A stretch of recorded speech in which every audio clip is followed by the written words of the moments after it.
Assalamualaikum warahmatullahi wabarakatuh. Ketemu lagi dengan saya, Doni Firmansyah, pakar slide presentasi. Kali ini saya akan berbagi tips dengan Anda bagaimana supaya kita tetap konsisten ketika presentasi. Apa maksudnya konsisten? Pernahkah Anda ketika presentasi merasa bahwa hari ini saya presentasinya bagus?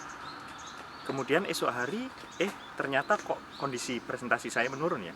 Sedangkan hari lusa ketika Anda presentasi Anda lebih bagus dari hari ini. Itu artinya presentasi Anda kadang naik, kadang turun. Nah, bagaimana supaya tetap konsisten? Ada 4 tips yang ingin saya sharing dengan Anda. Yang pertama, perbanyaklah latihan.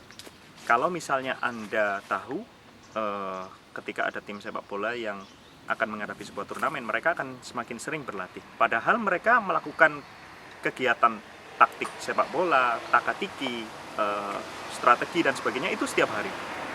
Mereka berlatih berulang-ulang supaya apa? Dalam biologi supaya otak dan otot kita merekamnya sebagai aktivitas yang rutin dilakukan. Ketika itu dilatih terus-menerus, maka otak dan otot kita akan secara refleks dan secara cepat menanggapi respon yang ada. Demikian juga dengan presentasi kita. Ketika kita sering berlatih, maka kemungkinan ketika kita lupa akan semakin berkurang.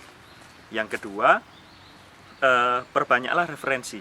Orang yang presentasinya tidak konsisten biasanya, mohon maaf, dia minim referensi, baik itu buku, video, bahkan mungkin mengikuti seminar training dan presentasi dia sangat minim.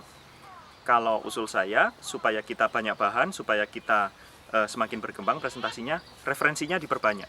Seringlah pergi ke toko buku, baca-baca buku motivasi, baik itu buku yang berhubungan dengan materi kita.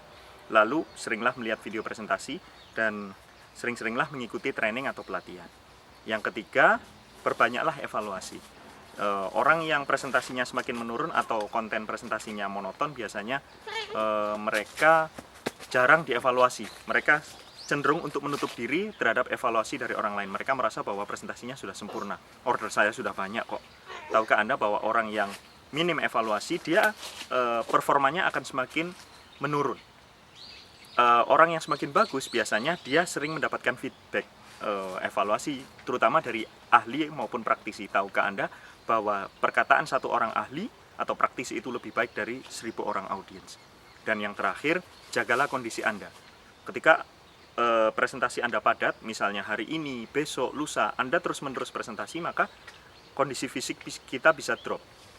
Termasuk saya ketika saya harus mengisi ke Indonesia, saya minimal datang dari Jepang ini 1 hari sebelum presentasi dimulai. Kenapa?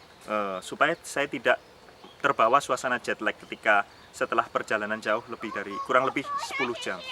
Maka ingat 4 tips yang saya bagi tadi. Yang pertama, seringlah berlatih. Kedua, perbanyak referensi. Ketiga, perbanyak evaluasi. Dan yang terakhir, jagalah kondisi. Itu tips dari saya untuk membuat presentasi Anda konsisten. Saya Doni Firmansyah, terima kasih, salam amazing.